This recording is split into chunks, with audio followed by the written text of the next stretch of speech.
A little bit about me. I'm the Manager of Community Safety at Macedon Ranges Shire, so I look after local laws, environmental health and emergency management. In an emergency management situation, I'm Council's Municipal Emergency Resource Officer or MERO, so have quite a significant role in emergency management, especially responsible for essentially a planning for our emergency management across the Shire. I know that you had a presentation a bit about Facebook earlier today, and whilst this is about emergency management, I think the learnings are applicable to any page that a council is going to do. We've learnt so much. It's been an incredible journey. For me personally, not at all a social media person, had never joined Facebook, etc., up until I started working on this project, which was 2 years ago. I remember the consultants talking about the group of us who were working that we were being called early adopters. I was thinking, that's strange, I've still got no idea what this is about. My children still think I have pretty much no idea about Facebook and social media, etc., but I have learnt an enormous amount. So with regards to emergency management, essentially from a local government perspective, we need to be thinking about this space. We need to be thinking about how we can communicate diversely with our communities. You know, we've got a whole range of communication tools that we use, and we had thought, okay, let's have a look and see if we can do something in the emergency management area. So our page is actually called Macedon Ranges Emergency Alerts. I've got the thing at the end where you can search it out and you can like our page. But there's some really key points as to how we got here, and this is where I think any council can learn from what we've done, because I think the steps that we took are what's actually brought us such success. Firstly, we developed a social media policy. So the communications area got some funding, brought some consultants in, developed an overarching policy, quite a big strategic document, but then also developed further just a very simple A3 page for everybody across the organisation. And that sort of started as the most important part for us. It talked about how we were going to do it, what we were going to do, what were the protocols and guidelines, and I think that's where you have to start first. So you've got to have a policy. We'd be really happy to share that with anybody. The next thing we did was that the communications team organised some consultants, particularly in the field of social media, put out a request to people across the organisation who had an interest. You know, as I said before, I had no idea, but I knew it was something that I thought perhaps we should be doing. So we went along to some workshops. We learnt so much about the types of tools. You know, these little symbols down the bottom here, half of them I had no idea what they meant, you know, never even heard of half of the tools. I just thought Facebook, Twitter, that was about it, YouTube and so forth. So we started to learn about the different types of tools that were available for us. We then, and this was probably a key to our success, we broke ourselves into groups. There were 3 key project areas that the communications team said, okay, let's go ahead and try these 3 areas. There was the emergency management area. There was a group looking at Yammer. Has anyone heard of Yammer before? Group looking at Yammer. And we already had young people, like a Facebook page for our youth services area. So they were the 3 kind of areas. We had people in my team, whilst I was the only person with the emergency management experience, I actually had people from across the organisation. So the mix of people were really good at the first initiation stage, because we did a whole lot of research. I was up at the Australian Emergency Management Institute borrowing books about social media in emergency management. We had people looking up about what had happened in the Queensland floods, how Queensland Police had done such an incredible job with their social media presence. We did lots and lots of research.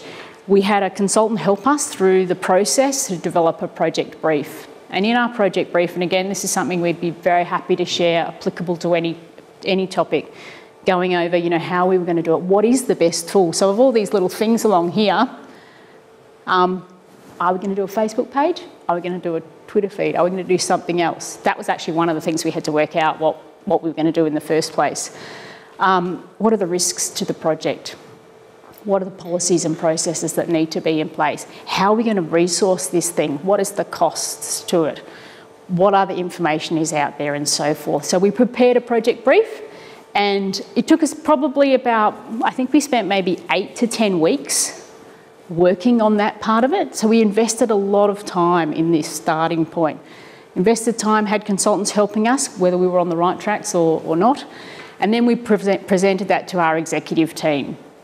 And at that point, we presented that we wanted to develop a Facebook page. We called it Macedon Ranges Emergency Alerts. We also, at that point, did think about a Twitter handle. I think it's good, but we actually have never used it. So we've really just gone with the Facebook page.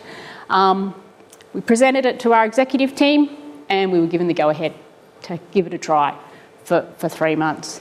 The most important difference to this page to a lot of other pages is our research indicated to us that we needed to build up a trusted source in peacetime.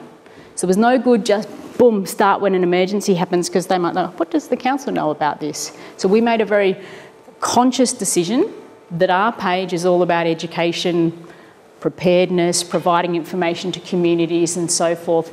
And then, in an emergency, it will also provide information. So that's quite different to the way other people have done it. And again, that was based on a lot of research, what people had done previously, trying to gather that trust with their community. The other really critical component, so apart from your policy, apart from your guidelines, because they've held us in really good stead, and we haven't been tested too many times. Once something went on our page when we went, okay, what are we going to do about this? It's not really about our page, it was a criticism about council. We were able to go back to our policy and guidelines. The other key point is training. So the organisation invested in training from absolute professionals in social media. I was surprised how many people are like, this is their core business, social media training. We learnt so much. We learnt how to write for social media. You'd think, oh yeah, that's easy. It's not really that easy at the start. You've got to practice a lot about how you write your posts. When do you post? They provide all this information about when people are on social media, what's the best times of the days. We schedule our posts, so we might have our officers working during the day, they're working up the posts, but they schedule them to come at 8 p.m. that night. So they have all that literature there. They talk to us about the types of tools, how we would try to use some of these other avenues, what other things are available. But most importantly, all of that sort of really critical analytical stuff about making the best use of your social media. And I had no idea about any of that. No idea that people are on their phones or whatever it might be at different points of the day. Some people check them in the morning quite early. You know, demographically, women checking them at between 7:30 and 8:30, 9 o'clock, around that time. If you think about those of us who do that kind of thing, probably is about right. So we learnt a lot.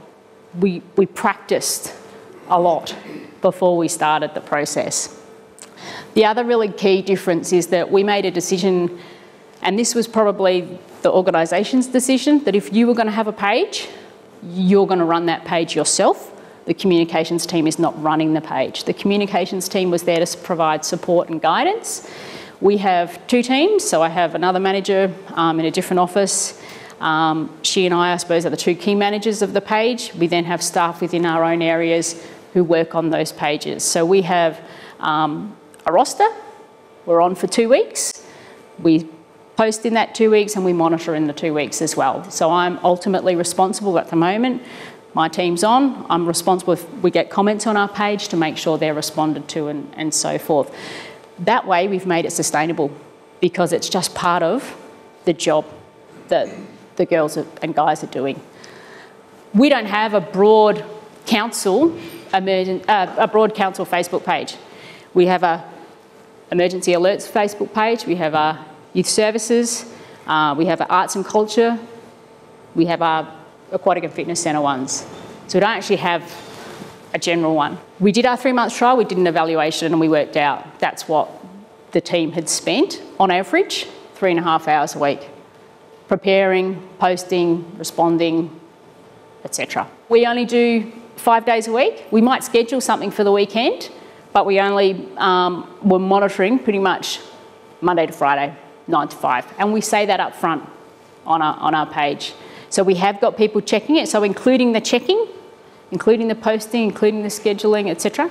Approximately 3.5 hours a week of staff time for one person. So again, really important. Guidelines, policy, all of that. What's your page about? Our page is about preparedness information. It's not about the emergency, what's going on, where the fire is and so forth. I'll get to that bit in a minute. So it very clearly says what our page is. The only time we got something in the early days of our council, we just carefully wrote back to the person and said, thanks very much. This is about emergency management. We're very happy to forward on your concern to the relevant department, and we haven't had one since. That was an anxiety from our executive, and not just from my page, but the other pages too, but it just simply hasn't come to fruition. Just quickly, so what's our page actually about? I mentioned to you that our research, et cetera, said we want to build this in peacetime. So it's about preparedness information, all hazards, all emergencies, all year round. So currently operating at the moment, have been doing for the last 18 months or so. A couple of examples, little quizzes, you know, try to engage people in the page. That's what we learnt through our training, a whole variety of techniques to get people engaged, to get them to communicate, to get them to share your information. Little bit of information there about, you know, there was a fire, we said we'd do this. The thing we've learned a lot is that people love local. Any information, localised and community-based, they love it. Can't get enough of it. A couple more sort of things. So we've talking to people about the weather. Recently, you know, we post a whole lot of those severe weather warnings when they come out, but we just change it slightly and say, hey, watch out in Macedon Ranges tonight. Or we posted one the other day that said something about, have a look at the sky in Kyneton.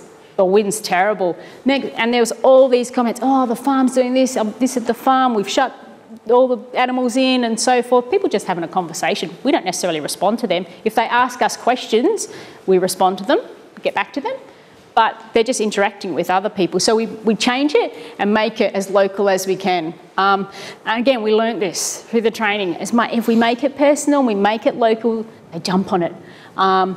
You know, remembering people on Ash Wednesday fires. I took some photos of at a men's shed. They built this incredible little fire truck, and it was a handover between the CFA and the men's, and we posted that up. People just love that sort of thing. Anything where they can relate to, little pop quizzes. So that's the type of stuff we're doing in peacetime. What do we do though when it's really bad? And I suppose what happened earlier this year for us, February 9, 2014, terrible fires in Macedon Ranges in two areas. Our page absolutely overwhelmed us. We hoped it would do what it did, but it went so much more than that. It really was incredible, and we learnt a lot about what to do now when there is an actual emergency on. So it's not about what the fire's doing, it's what we're doing. Relief centres, do we know about anything locally happening? What about the blaze aid and the recovery efforts? All that sort of stuff. So we're not telling people, we'll say go to CFA website, whatever it is, if you want to know about the fires, if you want to know something locally. So you can already see down the bottom there, like the numbers jumped up a lot, and I've got some stats. This is what you can see, all these insights. Again, I never knew you could do this, but you can see all the numbers of people who've been liking your pages, been sharing you, who are talking about your page, all these sort of things. And you can change it around. You think, oh, why was that one so good? So talking about relief centres, talking about road closures, fire conditions. This little one, the Darrawee Gwym, I remember I was still in the MEC. It was on the weekend after, so a whole week later, just having a little look at stuff on our homepage. We see that Darrawee Gwym CFA's posted this amazing post. Thank you, you know, firefighters, you are awesome. You know, share that, off it goes. People just think it's a fantastic thing because they can relate to it. Yeah, these guys saved their homes. Power supplies, that type of stuff. And we will look on our home feed, and we do this all the time. We look to see what's the SES saying. If they've got a message we should share at the moment, or is Deppy saying something, we could share that. How do we manage it? I talked briefly about that. So we manage it in 2 different teams. We always do have somebody of a higher authority to approve if there is something contentious or a comment or whatever, although as we've got better, we don't do it as much. The staff will always come back to us if they think they've got a concern, but they know now how to respond.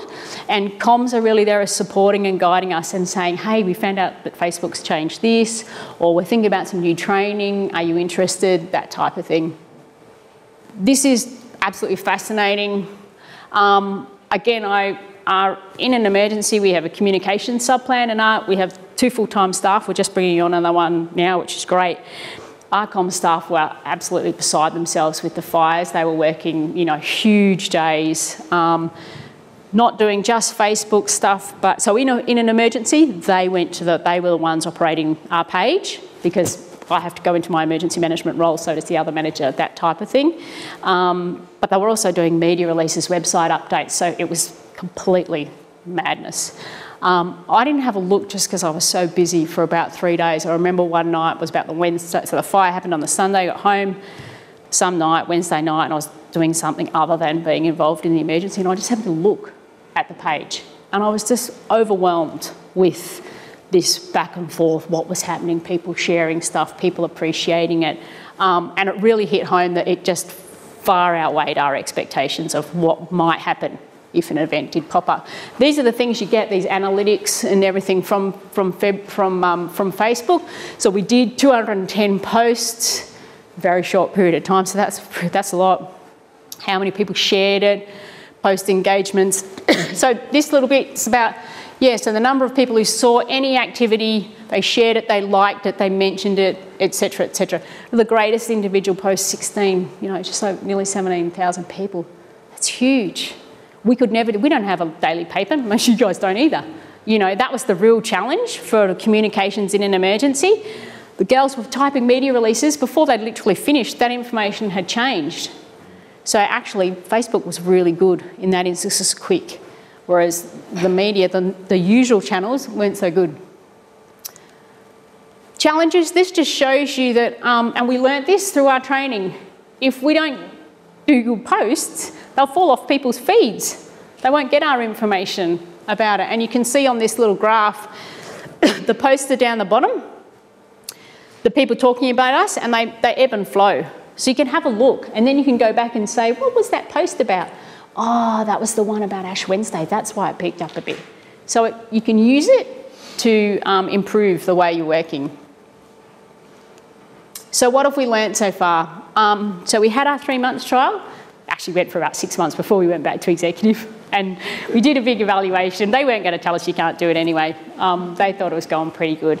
But what we did realise is out of the summer period, gee, it was hard trying to think of engaging posts. We said we'd do it, you know, 5 days a week.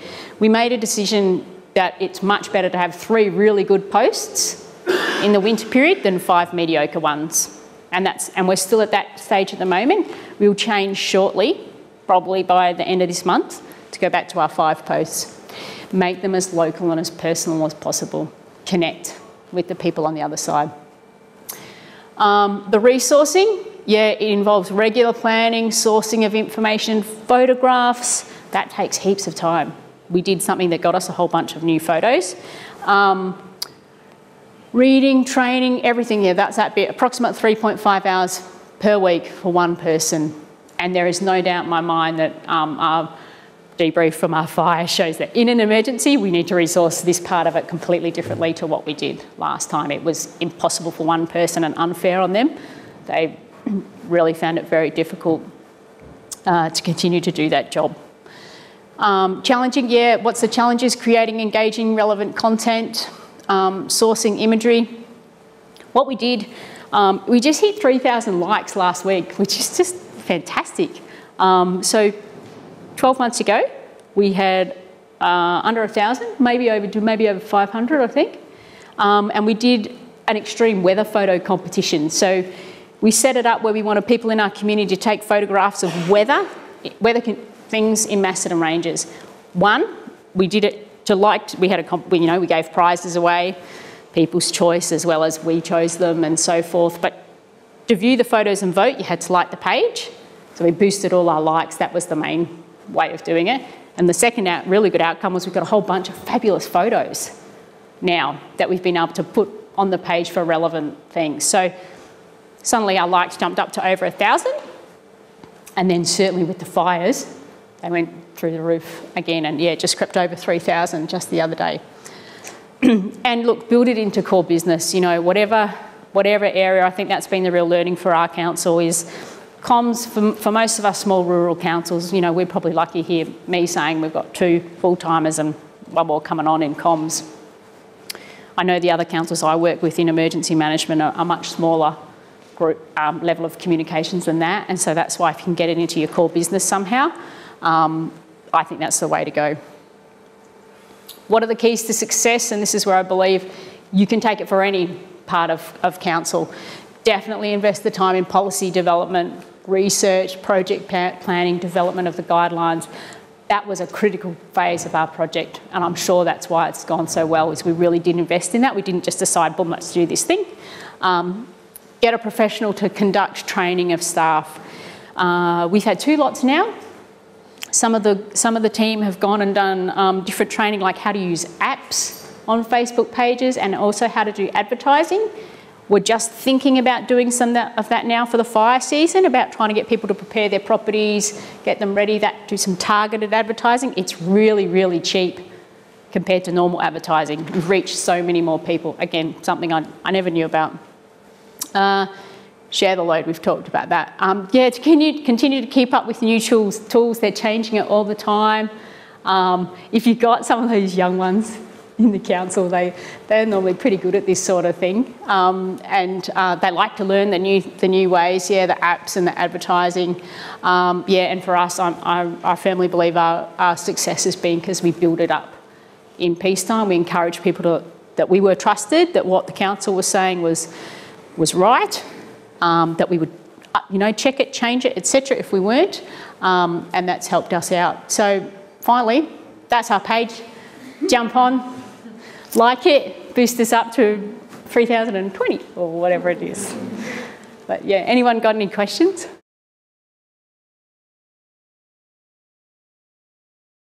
Immediately after the fires in the next few weeks and certainly in the months afterwards, our page from a recovery perspective was really important.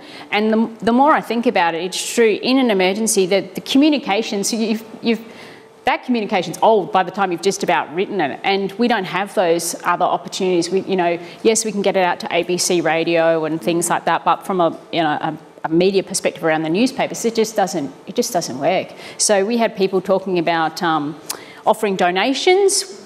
You know, we communicated back with them and then we logged them into a different emergency management system so we could monitor those people who either required things and also people who were wanting to donate items as well. So certainly information around animal welfare was a really big thing in the page. Yeah, the fodder banks and yeah, the fencing and everything like that, workshops around recovery. We did a lot of posting on the page about that, and we have had a lot of really positive feedback, which has been good.